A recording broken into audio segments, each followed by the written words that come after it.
ఈ 16 నామాల్ని ఎవడు చదువుతున్నాడో వాడికి విఘ్నములు రాకుండా వాడు జీవితంలో చేరవలసినటువంటి స్థానమునకు చేరుకుంటాడు. కాబట్టి మిగిలినవి చదివావా చదవలేదా నీ ఇష్టం.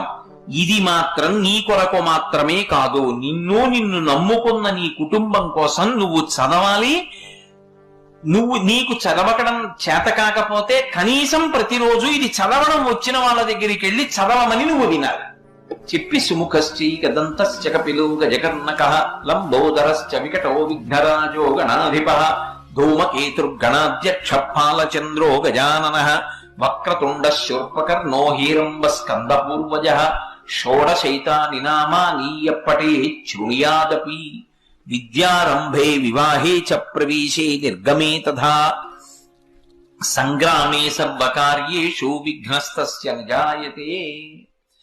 ఈ